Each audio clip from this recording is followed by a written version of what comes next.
తరఫున కృతజ్ఞతలు తెలియజేస్తున్నాము. సంఘ యజమానులైన అత్తయ్య రావాలన్నట్టుండే ఇప్పుడు అట్లా కాదు.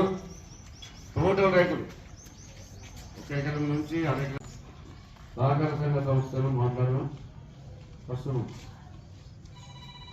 కృతజ్ఞత తెలియజేస్తున్నాము. ఎరువులు ఖరీదు చేస్తున్న ప్రతి ఒక్క గ్రామాల రైతులకు కూడా సహకార సంఘం భరోసా కార్యక్రమం భాగంగా గతంలో ఏముంటాయంటే దగ్గర 2 మహిళా సంఘం చూస్తారు, మీరు చూస్తారు. మా దగ్గర మహిళా సంఘం ఎందుకు తప్పేస్తారు ఇస్తారు కూడా. దీనికి మన ముఖ్యమంత్రి గారికి ధన్యవాదాలు తెలియజేయాలి. మనం ఏమనుకున్నాం, బోనస్ వస్తుందో రాదు అనుకున్నాం. కొందరు బోనస్ ఇయ్యరు అనుకున్నారు. మనకు ఆ వర్షంకు దిగుబడి తగ్గినందుకు బోనస్ ఇచ్చినందుకు కూడా మన రైతు కొద్ది గొప్ప మేలు జరిగింది ఈ వర్షాకాలం. బోనస్ మాత్రము యాసంగి ఇస్తలేరు, వర్షాకాలం ఒకటి ఇస్తున్నారు. మళ్ళీ రైతు భరోసా కూడా ఖచ్చితంగా మొత్తం రైతులకు ఇవ్వాలని మనం రైతులందరం తీర్మానం చేద్దాం. ఏదైతే రైతు భరోసాని ఖచ్చితంగా ప్రతి రైతుకు అందేటట్టు చూడాలి. ఎందుకంటే మొన్న ఏమైందంటే ఫస్ట్ బోనస్ 50% దీని లెక్క సగం వచ్చినట్టున్నాయి. ఎందుకంటే అది కొన్ని జాగ్రత్త బయట సంఘాలు చెప్పండి.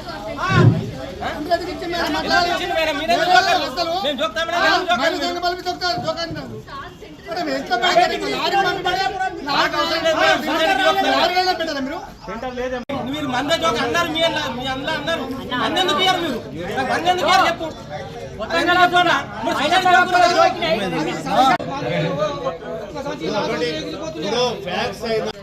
అందరూ అదే చెప్పారు. మేము అదే తీర్మానంలో రాసుకోవడం జరిగింది. మీరే కాదు, నేను ఇంకా మిగతా రైతులు ఈ యాప్ వల్ల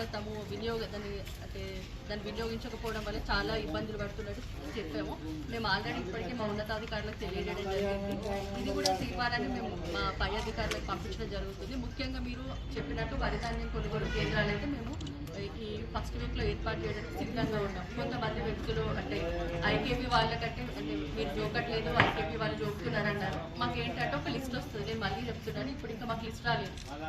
ఇప్పుడు సపోజ్ మన దాంట్లో 7 గ్రామాలు, పరిధిలో గ్రామాలు ఉన్నాయి. దీంట్లో ఐకేపీకి ఎన్ని, మీకు ఎన్ని, కొన్ని కంబైన్ ఇద్దరికి కలిపి ఇస్తాం. ఇద్దరికి కలిపి ఇచ్చిన దగ్గర మేము జోకగలుగుతాం. కానీ ప్రత్యేకంగా ఐకేపీకి ఇచ్చిన దగ్గర మనం జోకలేము. ఎందుకంటే రాష్ట్ర ప్రభుత్వం కూడా మహిళా సాధికారతను ప్రోత్సహించాలనే ఉద్దేశంతో ఐకేపీకి ఇవ్వడం జరుగుతుంది. అది చట్టబద్ధమైన అట్లా మేము ఒక దాంట్లో మేము చేయలేము. మీరు కావాలంటే మీరు ప్రజావాణి ద్వారాను సపోజ్ ఒక ఐకేపీకి ఇచ్చారు, అక్కడ మాకు కూడా ఇవ్వండి అని మీరు అడిగితే ఇస్తారు. అప్పుడు మేము జోకగలుగుతాం. ఒకవేళ 2 ఉన్న దగ్గర మీరు చెప్పండి, మా సొసైటీ మా సపోజ్ ఈ నవీపేట ఉంది, ఇక్కడ నవీపేట ఐకేపీ ఉంది, బ్యాగ్స్ ఉంది, అక్కడ జోకకపోతే మీరు కంప్లైంట్ ఇవ్వండి. కానీ కేవలం ఐకేపీ ఉన్న దగ్గర అయితే మేము చేయలేము. అది మీరు కావాలంటే ఆ పీపీసీ రావాలి అని, ఆ వరి ధాన్యం కొనుగోలు కేంద్రం కావాలని చెప్పి మీరు ఒకటి పంపించాలి, మేము చెప్తాం వాళ్ళకి.